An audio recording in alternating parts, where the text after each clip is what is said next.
Hello everyone. In this class, we are going to discuss about the determination of primary structure of proteins. Here, the proteins are the center of action in many biological processes, which are containing the say many amino acids which are linked to one another with the help of the peptide bond. And here, the structure of the proteins are described at the four levels of organization, which includes the primary structure, secondary structure, tertiary structure, and the quaternary structure.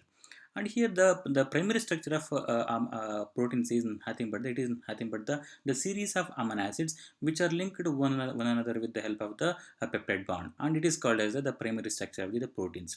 Whereas the secondary structure includes, so here these series of amino acids which are linked to one another with the help of the peptide bond, it is going to form the polypeptide chain. These polypeptide chains are going to undergo the spatial arrangement or the localized arrangement with the help of the hydrogen bonding, and that is going to form the secondary structure.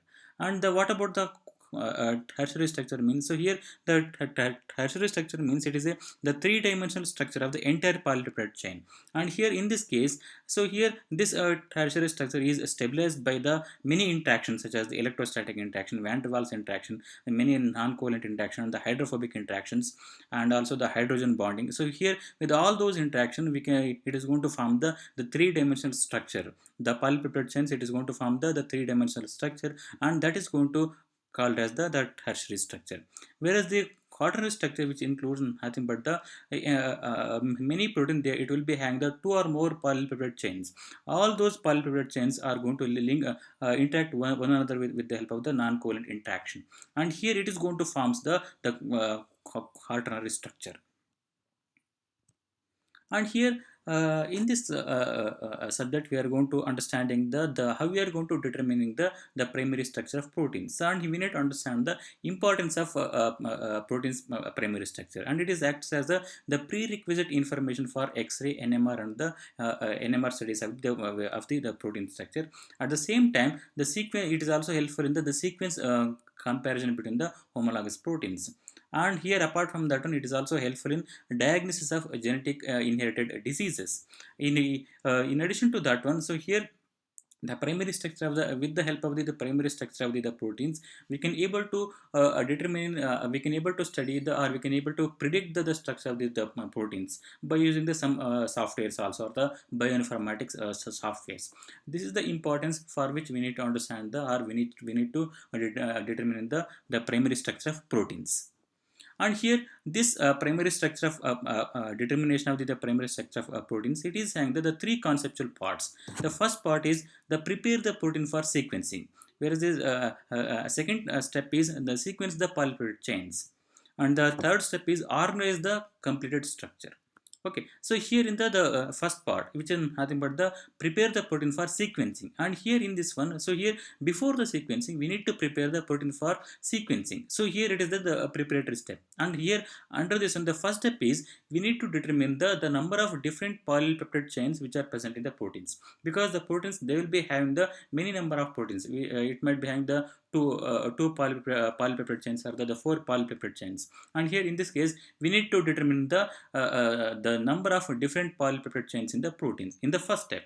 And here it is followed by we need to understand the amino acid composition of the proteins. Okay, and here after this one, after this one, so here all the different polypeptide chains are going to link to one another with the help of the disulfide bond. So here in the second step, we need to cleave the proteins disulfide bonds, and here we need to separate the polypeptide chains or the subunits. Okay, so here the cleavage of the disulfide bonds helpful in the separation of the polypeptide chains or the subunits separately. And here after this one, those subunits has to be separated and it has to be purified. So here it is in the first step.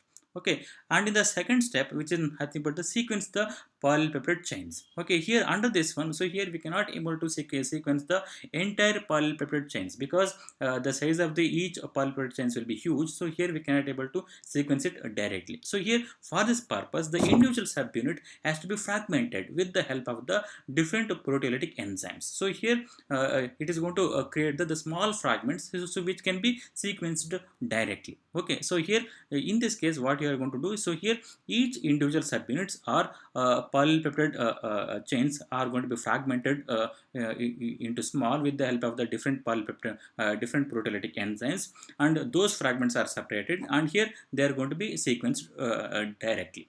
Okay, this is the second step. And in the third step, which includes the organize the completed structure. So here, after sequencing all the different fragments, so here all these different fragments which are sequenced, they will be having the overlapped sequences.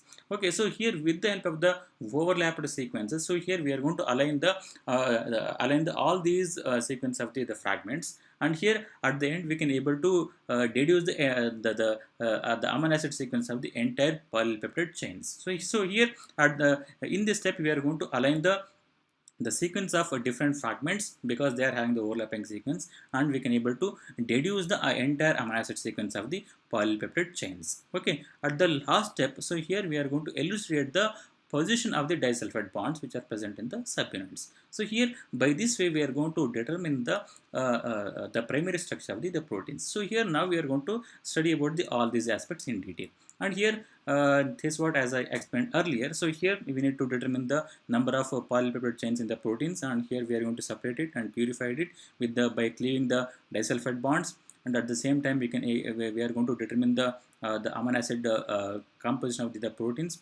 And here those subunits are the polypeptide chains are going to be fragmented with the help of the proteolytic enzymes, and those fragments are separated and purified, and the purified fragments are going to be sequenced. And here the sequence of all the fragments are aligned, and here aligned fragments are going to be useful in the elucidation of the complete sequence of the proteins. By doing this, we can able to deduce the primary structure of the proteins.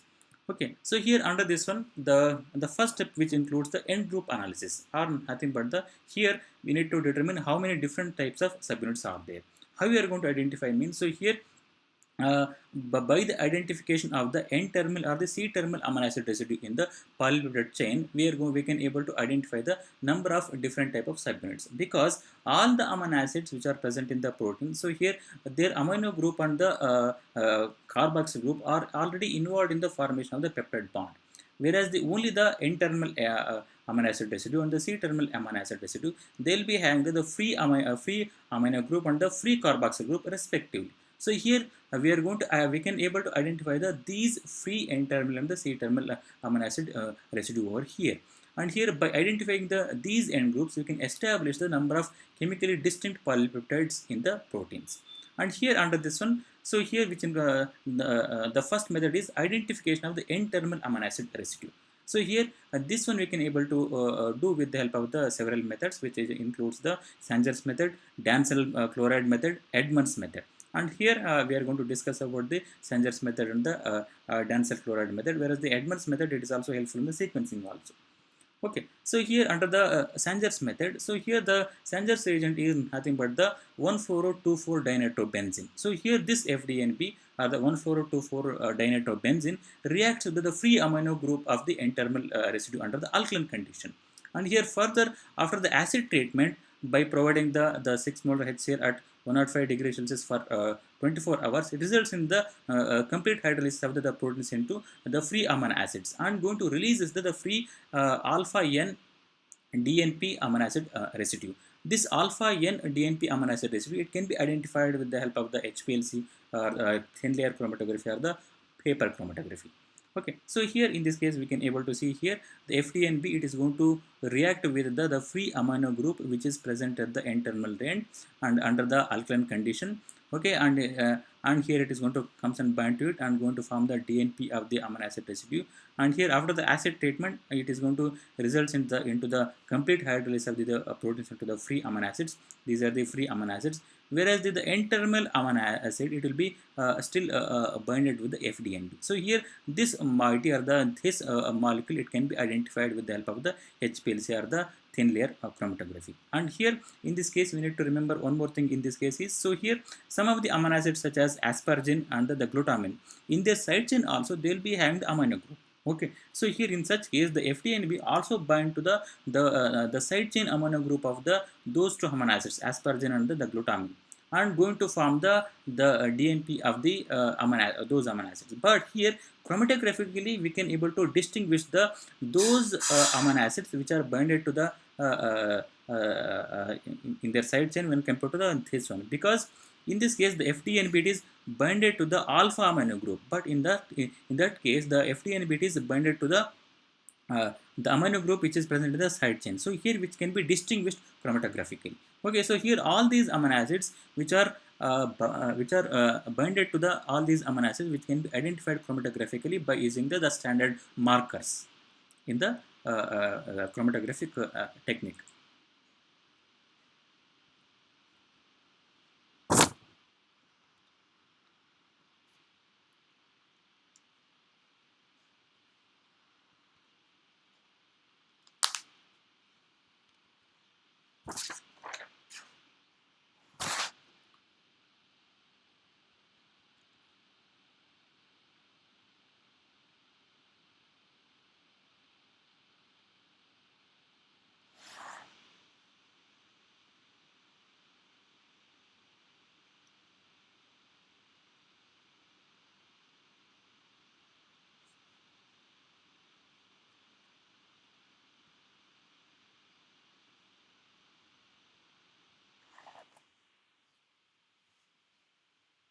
Now the next method is by using the Dancel chloride, and the Dancel chloride is 5-dimethyl 1-naphthalene sulfonyl chloride. And here this method also it is similar to the previous method, where the free alpha amino group of the N-terminal residue react with the Dancel chloride. Dancel chloride is a fluorescent compound and going to form the fluorescent Dancel amino acid derivative. This derivative it can be hydrolyzed. It can be removed by the acid hydrolysis, and here which can be further identified with the help of the chromatographic technique that we discussed earlier. Yes, in this case also the reaction is same. So here this Dancel chloride it is going to react with the free amino group which is present at the N-terminal end under the alkaline condition and going to form the Dancel polypeptide chains. And here after the hydrolysis it is going to result into the complete hydrolysis of the potential into free amino acids and going to release the Dancel amino acids which can be identified chromatographically.